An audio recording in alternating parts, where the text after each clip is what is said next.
So it's my pleasure to welcome the next speaker, Yoshifumi Kimura, and talking about similar subject that we did this morning. So go ahead. Thank you, Jim. First, I'd like to thank the organizers to invite me here and give me a very good opportunity to present the result and to see my oral. Pardon? Michael? Oh, it's not working. Yeah, it's. How about this? It's better. It's on. I need more energy. Well, actually, I'm going to talk about the transition in energy spectrum for forced stratified turbulence, relating to, as introduced, relating to Jim's talk and Eric's talks and others. Yes, and wait, how can I? It's not working.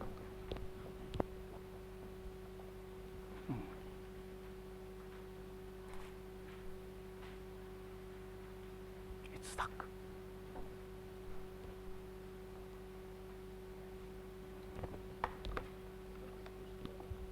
Push the button. Oh, it's.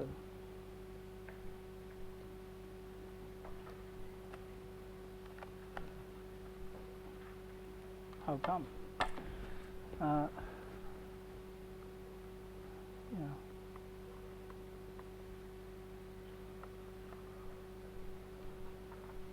Oh yes. Okay. So actually, transitioning energy spectrum has been observed in various contexts in geophysical turbulence. And this is a picture which Grisha showed us on the first day. And this is a transition energy spectrum with horizontal wave number to energy, kinetic energy, and clearly showed -3 to -5 thirds. And this is a recent numerical experiment by Mike Taylor's group at NCAR, which showed the clear -5 thirds and -3 and -5 thirds spectrum. But these are all for rotating and stratified turbulence. And for -3 part, it's an entropy cascade for quasi-geostrophic turbulence, so it's clearly near 2D. And -5 thirds is a Kolmogorov turbulence, and so I would say it's a 3D. Or 2D, yes, okay. And anyway, so for -3 part, entropy cascade is essential. Quasi-geostrophic is essential both for stratification and rotation.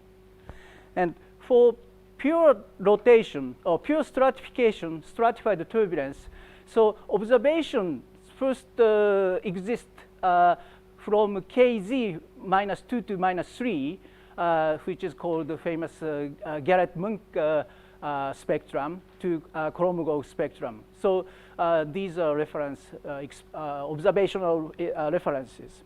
And where the transition wave number is called Ozimdov scale, which was explained by Jim. And theory, these guys gave theory, Munk, Garrett, Lamley, Holloway, and all support somehow the Ozimdov scale for transition. And for simulation, Cannavali and et al. Did some LES simulation with up to 128 cubic simulation. And Yoshida, Ishihara, and Kaneda did the similar LES up to 512 cubic simulation. But still, they somehow supported Ozimdov for transition. And also, Waite and Bartero did the DNS plus hyperviscosity and observed the kind of transition. So anyway, Waite and Bartero 2004 is a very good review for this explanation. Anyway, so the objective of my talk, this talk today, is to investigate the transition by using full DNS with 1024 cubic grid points.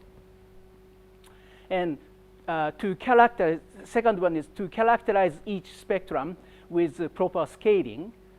And last, to understand the anisotropic features of stratified turbulence. So this is the numerical tool. It's Navier-Stokes. We solve Navier-Stokes equation with the Business approximation. These are the equations for momentum and temperature difference or density and incompressibility. U and U vector U is UVW, and theta is a scalar temperature fluctuations, and n square is a linear gradient, something like that. So for numerical methods, we force turbulence, and we use 2-pi periodic box with 1024 grid points, and R lambda is around 300 to 400. And third order time matching scheme is used, and initial energy spectrum is 0. And we force horizontal velocity components, so it's only forcing horizontally.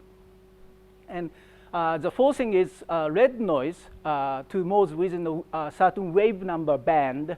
The peak, the central wave number is around F equal 5. So where red noise means solving Ornstein-Uhlenbeck process, so it's a second order stochastic ODEs. So that we have not the white noise, peaky white noise, but some continuously changing noise.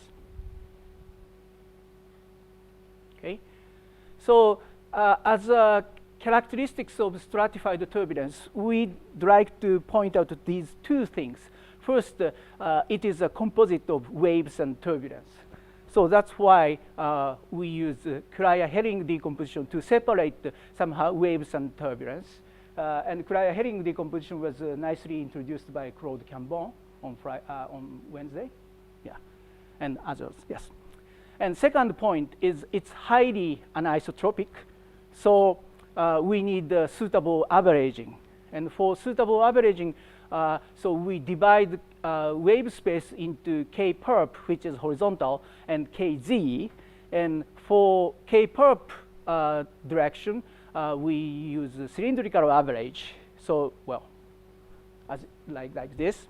And for kz perp, we use planar average. So we take average inside this cylindrical shell or on the plane, z plane. Okay. So for Cryer-Herring decomposition is so for incompressible, we have incompressible velocity field, which is k dot u tilde. It's a Fourier component of u equals 0. So which means u is spanned by two independent vectors perpendicular to k. So for that flame, we introduce two vectors, independent vectors, as a wave number times z, so it's a unit vector, and the k time vector product k vector product z. So in Cartesian coordinate, these two base is written by this. And so as a third component, it's a k itself. So if we use these two coordinates, u k is spanned by this way. And if we calculated phi1 by taking a vector scalar product of u e1, and then by calculating, we have something like this expression. So kyu tilde minus kx b tilde, which is a vertical component of vorticity. So this is why we call phi1 is vertical field. While for phi2 is taken by scalar product with E2, we have w is a z component of velocity. So so W is coupled with temperature fluctuation and gives wavy features. So that's why we call phi2 as wavy component. Okay. So one of the nice things about Herring decomposition is if we decompose velocity field into this and introduce new variable theta tilde in the third direction like this, then the linear Navier-Stokes equation in Fourier space can be written down just like this very symmetric, skew symmetric vector and matrix. So calculating eigenvalues and eigenvectors with this matrix gives a similar procedure which Bartero used. Yeah, well. Anyway, so now I'd like to show some results of numerical simulations. And this is a history of total kinetic energy as a function of time for various Brandt-Weissel frequencies. So n square equal 1 equals very weakly stratified.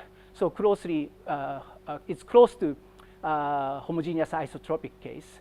But anyway, in any event, at t equals 0, it's 0, but it makes a kind of overshoot and makes another downshoot shoot and becomes stable. So this is the time we somehow sampled velocity data, and this is a R lambda microscale Reynolds number at that time. So, and this is the history of phi1 energy spectra. Phi1 is again, it's a vertical or horizontal velocity spectrum as function of time almost. So I accumulated all energy spectrum in this on this graph, and so where red curves are sampled by the time, so total kinetic energy takes peak and the middle and downshoot, and so at the first peak, so this is this energy spectrum. By the first peak, energy spectrum shows very nice -3 or -4 spectrum. But then after that, so middle part begins to rise. And finally, so it shows very nice, some, -5/3 and some dissipation. So anyway, this is a summary. First, a steep spectrum, K2 -3 or -4 develops, then small scales rise. So this is an accumulation of phi1 K-perp spectra for various n. And so red one is n square equal 1, and n square equal 10, and n square equal 50, and n square equal 100. So each first shows -5/3 for small scales, but different coefficient, different levels. And -3, there's -3 for large scale, but with almost the same coefficient. And also there's a sharp transition. So the problem then is how to scale them. And we put the 2 points as a guidelines to scale them. First, we assume the Kolmogorov constant is universal, like Srinivas's paper 85, and also we noticed that the coefficient for large scale doesn't depend on n. So so this part is we assumed it's a universal for various n.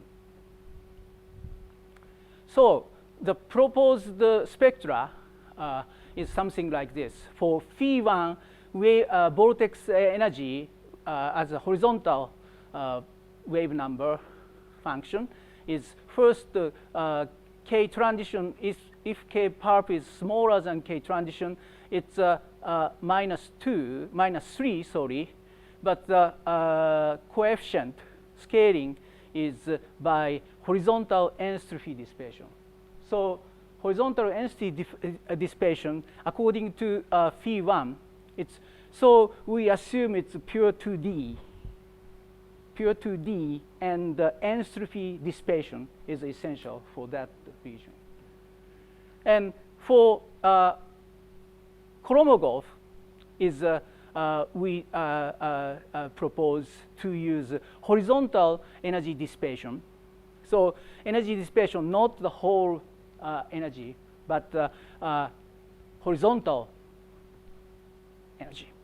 So the reason we propose these spectra is something like that. If we look at the compensated spectrum, so using this scaling, we have nice collapse of all spectra.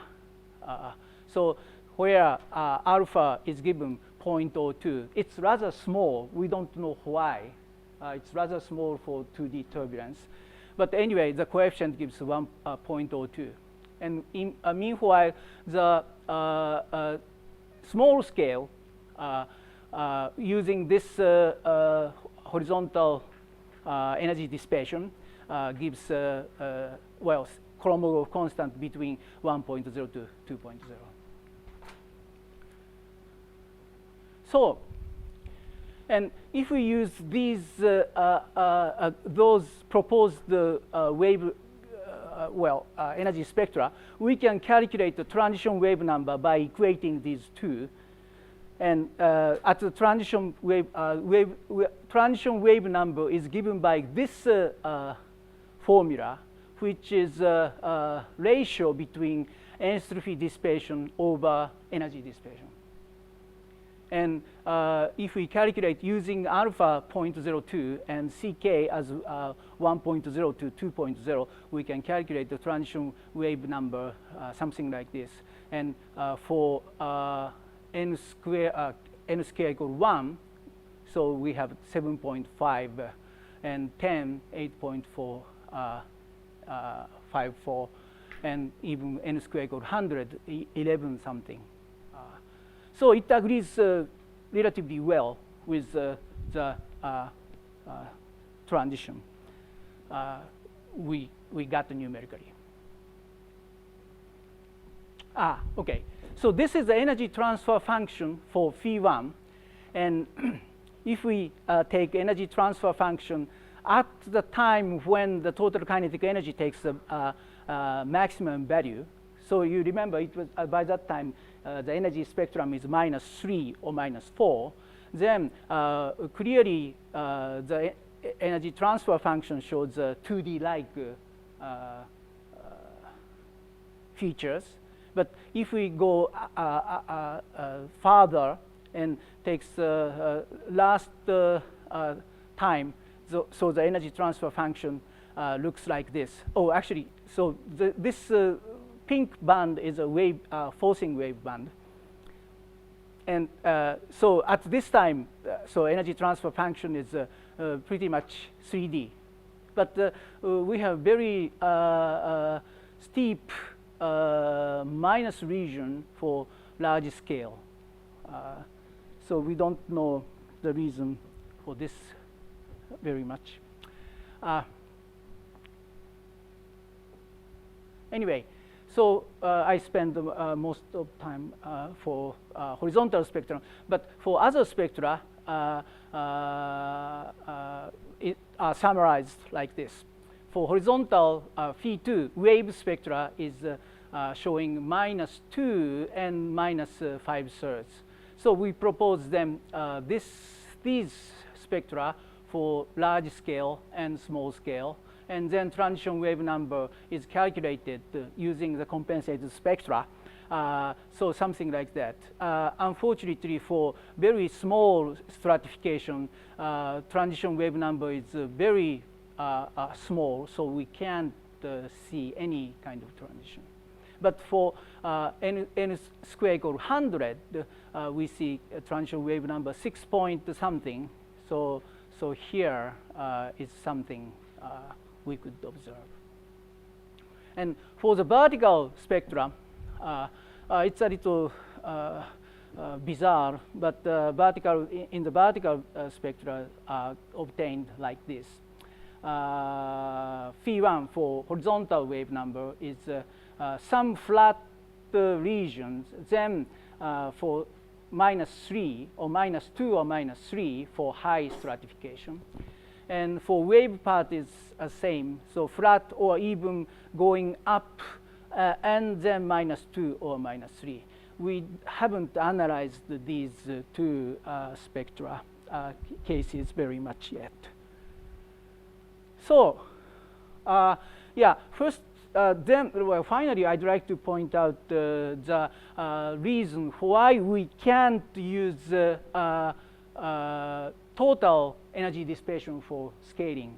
And we divide total energy dissipation into 4 parts by using K, perp, and Kz, and also energy is vortices and waves. So we have these four different energy dissipation. And where, so these two are horizontal dissipation, and the latter two are vertical dispersion, dissipation. And so these are values at the time we plotted the spectra. For horizontal, these two are nice. So if we have smaller and smaller values for higher stratification, and well, for Phi2 energy dissipation in the z direction is similar, but it's a little different. But anyway, most striking thing is this dissipation, which is Phi1 energy or horizontal energy dissipation in the vertical direction. And it becomes bigger and bigger with higher stratification. And actually, this is something like you know, this kind of quantity, and which is related to local or derivative Richardson number, which Jim introduced this morning. So anyway, and so this is one reason we can't use total energy dissipation for parameterization or scaling, and because of this, you know, anisotropy in dissipation. So and furthermore, if we plot the vertical Phi1 dissipation spectra, well, dissipation spectra is so it's similar to your shear. Well, is this a shear spectra? Yes. So we have higher values for higher stratification, but we have some kind of universal values for small scales. So anyway, large scale have more dissipation for higher stratification. That is very somehow annoying situation to parameterize, and which is related, I would say, which is related to zigzag instability by Biran and Chomaz. And meanwhile, small scales have similar dissipation for all stratification. So, okay. So lastly, at last, I'd like to show some video which is made from our previous calculation of 512 cubic. And so this is a side view of entropy, how entropy develops. Yeah. So this is a side view. And at first, energy equals 0. So we didn't see anything. But soon, some kind of horizontal layers develops, and they begin to move. Unfortunately, this is the time, perhaps before the -5/3 range develops. So this is the how 2D motion, you know, emerges in stratified turbulence. So I'd like to summarize. Energy spectra are investigated for stably stratified turbulence with 1024 pseudospectral DNS simulations. And horizontal spectra show clear transition from 2D to 3D Kolmogorov spectra. And horizontal spectra are scaled by anisotropic dissipation of energy and entropy. And finally, we pointed out anisotropy in energy dissipation for stratified turbulence. Thank you very much.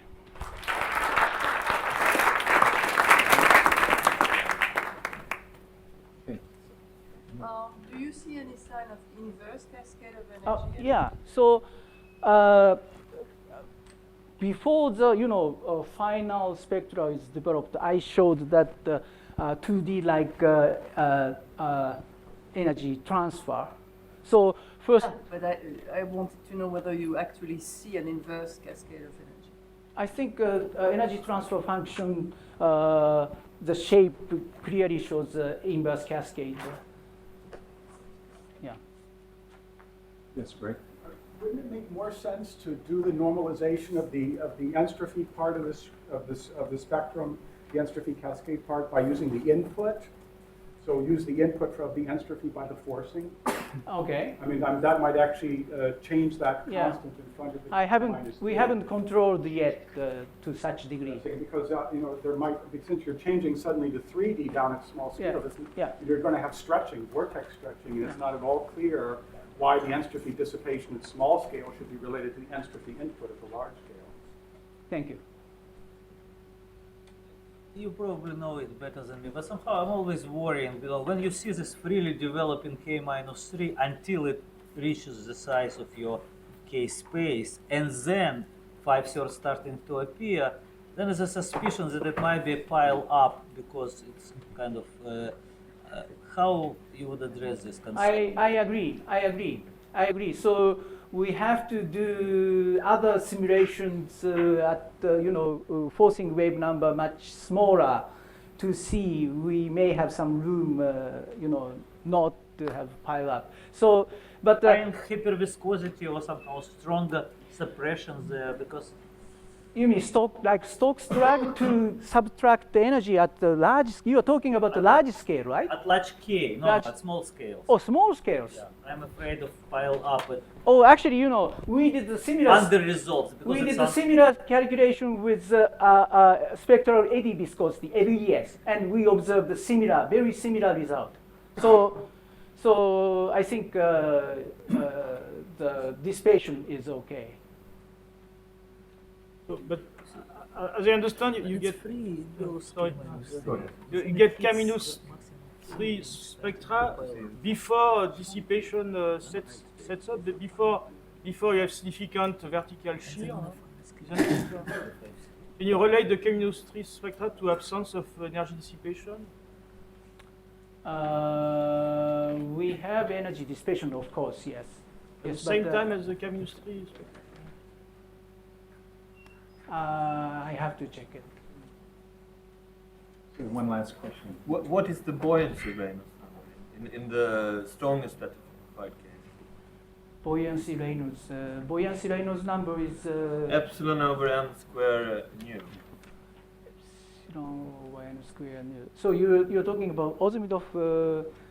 Let's say the ratio between the Osmedov-Lang scale to the Kolmogorov scale.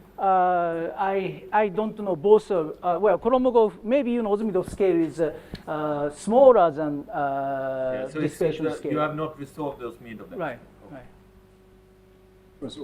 One last question. Did you? Yes, Go please. ahead. So, your results. Could you state, for example, that in an atmosphere, in mesoscales, the K-5 spectrum will correspond to a 2D cascade, inverse cascade? It's 3D. It's 3D. 3D. Okay. Yeah. So again, I mean, the measurements of the atmosphere correspond to a given value of height, right? I mean, for a fixed set equal to constant. Mm-hmm. This corresponds, if you think about Fourier components, to integrate in the, I mean, roughly saying, along all the wave numbers in K set, right? So you're doing this computation. You're integrating along all the K set to compute the spectrum. Oh, horizontal wave number, you mean? You're talking about. To compute the horizontal Horizontal wave wave number, number. you integrate Yes. along all It's the a K sets. cylindrical, average, Right. Yeah.